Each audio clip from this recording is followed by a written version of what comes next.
بسم اللہ الرحمن الرحیم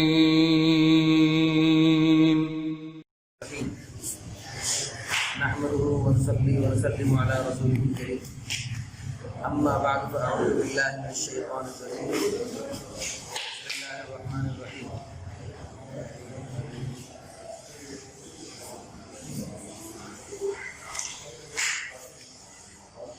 الله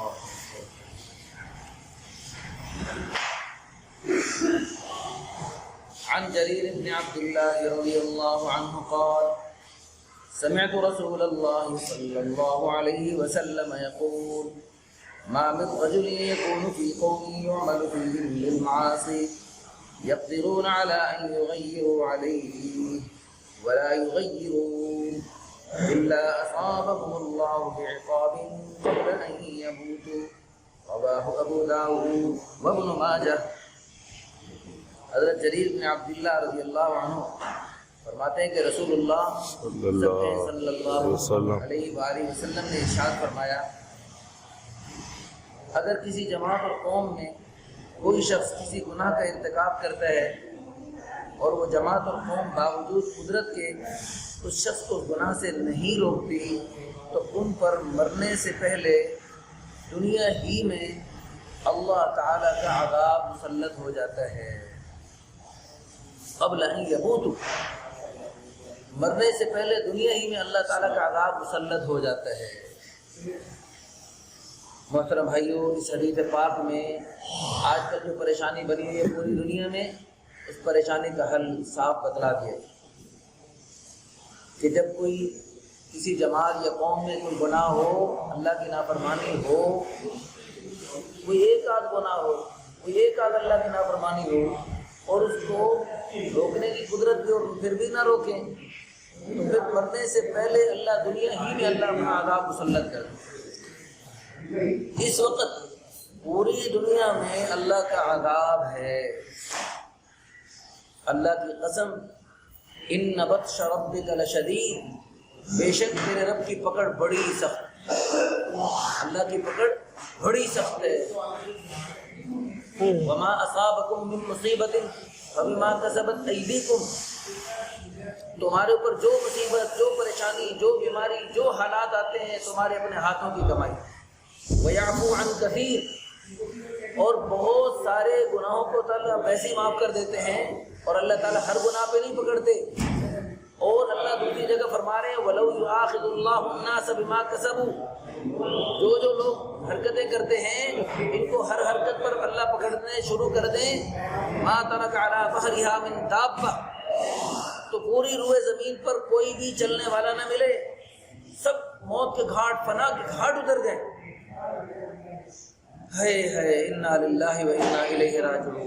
آج پوری دنیا کورونا وائرس کی وجہ سے سخت پریشان ہے، اور اس پریشانی کا حل کوئی جناب ماسک سے تلاش کر رہے ہیں، کوئی جناب دستانے پہن رہے ہیں، کوئی گرم پانی بتا رہا ہے، کوئی کچھ بتا رہا ہے، کوئی کچھ بتا رہا ہے. جو اصل حل ہے، اصل قرآن و حدیث، ہم مسلمان ہیں الحمدللہ، اور اللہ کے فضل و کرم سے ہمیں تو الحمدللہ قدم قدم پہ قرآن و حدیث کی روشنی میں ہماری رہنمائی ہے. اللہ کے پیارے حبیب صلی اللہ علیہ وسلم، اور شکر ہے ہم امت محمدیہ میں ہیں. پہلی امتیں جو آئیں وہ طرح طرح کے تجربے کرتے رہے، اللہ نے ہمارے سامنے سارے تجربے کر دیے. قوم عاد کو جب اللہ نے ہوا سے پٹک پٹک کے مارا نا، وہ قوم جو کہتی تھی التی لم یخلق مثلھا فی البلاد، ہیں جی، جس جیسی مضبوط اور طاقتور قوم خود اللہ کہہ رہے میں نے پیدا کی. من اشد منا قوہ، ہم سے بڑا طاقتور کون، جن کا وہ نعرہ تھا قرآن میں اللہ بتا رہے ہیں. اور واقعی اللہ بھی کہہ رہے کہ میں نے اس سے بڑا طاقتور قوم کسی کو نہیں پیدا فرمایا. انسانوں میں سب سے طاقتور قوم عاد تھی. تو جب اللہ نے ایک خفیف سی مخلوق ہوا بھیجی جو نظر بھی نہیں آتی، 7 لیال و 8 ایام، 7 راتیں 8 دن مسلسل ہوا چلی، پٹخ پٹخ کے اللہ نے مارا. بندہ جو ہے نا، جب زلزلہ آئے، کوئی طوفان آئے تو 2-4 منٹ میں ہی بندے کا بھیجا نکل جاتا ہے، بندے کا ایسی تیسی ہو جاتی ہے، 2-4 منٹ میں ہی کام تمام ہو جاتا ہے.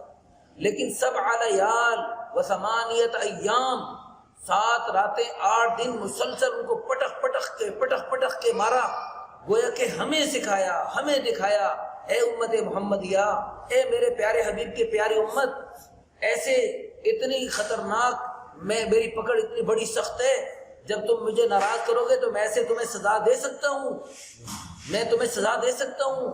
نعوذ باللہ، نعوذ باللہ، اللہ کی قوت میں، اللہ کی قدرت میں، اللہ کی طاقت میں نعوذ باللہ کوئی کمی نہیں آئی، نہ کمی ہوتی نہ زیادتی ہوتی۔ زیادتی کا مطلب ہے پہلے اللہ تعالیٰ نعوذ باللہ پہلے کم تھے، پہلے قوت کم تھی، اب زیادہ بڑھ گئی۔ اللہ تعالیٰ ہر صفت میں اللہ کامل مکمل ہے۔ تو محترم بھائیو دوستو، اللہ تعالیٰ نے ہمیں اپنے پیارے حبیب صلی اللہ علیہ وسلم کی امت میں سب سے آخر میں پیدا فرما کر پہلی امتوں کی طرح کے تجربے کرنے کے لیے نہیں چھوڑا۔ قوم عاد کو جب اللہ نے پٹک کے مارا، اگلی قوم سمود آئی، وہ بھی نبی کی مخالفت کر رہے، اللہ کی نافرمانیاں کر رہے، جیسے آج اللہ معاف فرمائے ہم کر رہے ہیں۔ اور ہم کیوں بچے ہوئے ہیں وہ بھی بتاتا ہوں۔ اللہ کے پیارے حبیب صلی اللہ علیہ وسلم کی اللہ کے پیارے حبیب کی رحمت اور ہمارے اوپر شفقت کی وجہ سے کہ آپ کے اللہ کے پیارے حبیب نے رو کر ہمارے لیے دعائیں کی، اے اللہ میری اس امت کو ایک ہی دفعہ نہ ہلاک کر دینا، جیسے پہلی امت کو، جب پہلی امتیں جو تھی آج کل نافرمانیاں ہو رہی، اس قسم کی ایک آدھ نافرمانی ہوتی تھی، اسی پر اللہ تعالیٰ پوری قوم کو صفحہ ہستی سے مٹا دے۔ وَمِنْهُمْ مَنْ أَرْسَلْنَا عَلَيْهِ حَاصِبًا وَمِنْهُمْ مَنْ أَخَذَتْهُ الصَّيْحَةُ وَمِنْهُمْ مَنْ خَسَفْنَا بِهِ الْأَرْضَ وَمِنْهُمْ مَنْ أَغْرَقْنَا، کسی کو زمین میں دھنسا دیتے، کسی کو اللہ تعالیٰ پانی میں ڈبو دیتے، کسی کو اللہ تعالیٰ فرشتے کی چیخ سے ہلاک کر دیتے، کسی کو اللہ ہوا سے پٹخ کے مروا دیتے، اور کسی کو بندر خنزیر بنا دیتے۔ اللہ وہی قدرت طاقت اللہ کی قسم آج بھی ہے اور ہمیشہ سے ہے، ہمیشہ رہے۔ تو اللہ تعالیٰ نے اپنے حبیب صلی اللہ علیہ وسلم کی آخری امت میں پیدا کر کے ہمیں اب پہلی امتوں کی طرح کے تجربے کرنے کے لیے موقع نہیں دیا۔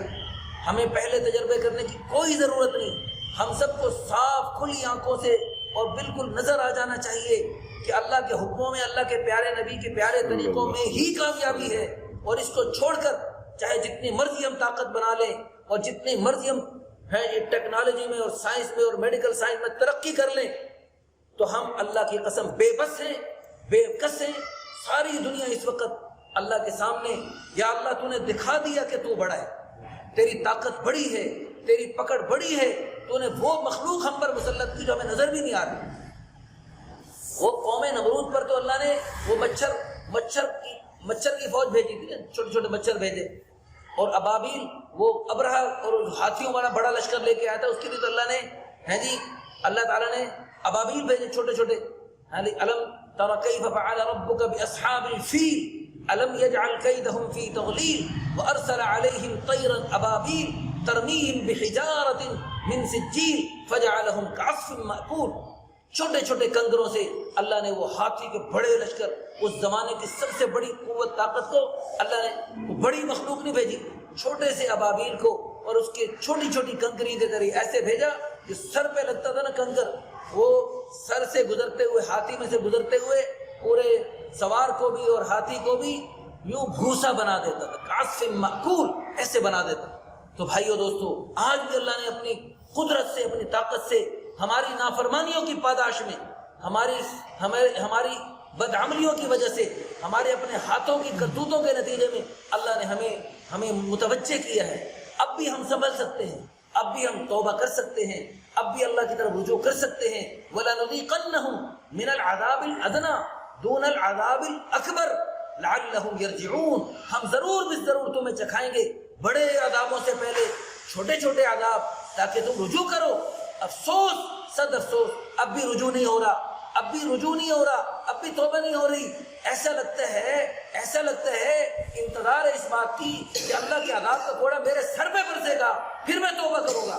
نہیں بھائی نہیں، ابھی توبہ کریں، اوروں کو دیکھ کر عبرت حاصل کریں۔ اٹلی کو دیکھیں، وہاں پر سڑکیں ویران ہو گئیں، وہ کتنے عرصے سے کرفیو میں ہیں جی، اور کتنے روزانہ ان کی لاشیں گر رہی ہیں۔ تو بھائیو دوستو، وہ ہماری باری بھی لگ سکتی اگر ہم نے رجوع نہ کیا۔ رجوع کریں۔ قوم یونس پر اللہ کی طرف سے عذاب آ گیا، عذاب کے آثار شروع ہو گئے۔ وہ قوم یونس نے سچے دل سے توبہ کی، صرف توبہ ہی نہیں، زبانی توبہ نہیں کی، زبانی جمع خرچ نہیں. یونس علیہ السلام جن چیزوں سے منع فرماتے تھے اس سے رک گئے، جو کرنے کو کہتے تھے شروع کر دیا، اللہ نے آئے ہوئے عذاب کو ٹال دیا. آج بھی اللہ وہی، اوے ہم تو اللہ کے پیارے حبیب کے پیارے امتی ہیں. وہ قوم یونس کے ساتھ اللہ نے مہربانی فرما دی. ہم تو اللہ کے پیارے حبیب صلی اللہ علیہ وسلم کے پیارے امتی ہیں، ہمارے ساتھ تو اللہ کی قسم اللہ کا خاص پیار. کنتم خیر امت، تم بہترین امت ہو، تم افضل ترین، اشرف ترین، اعلیٰ ترین امت ہو. تمہارا تو اللہ کے ساتھ خاص پیار ہے. اخرجت للناس، تمہارا مقصد یہ تھا سارے انسانوں کو جا جا کر ان کو نفع پہنچاتے، ان کو سب سے بڑے نفع والی بات کلمہ پہنچاتے. کتنی انسانیت بغیر کلمے کے روزانہ مر رہی ہے اور ہم ٹس سے مس نہیں ہو رہے.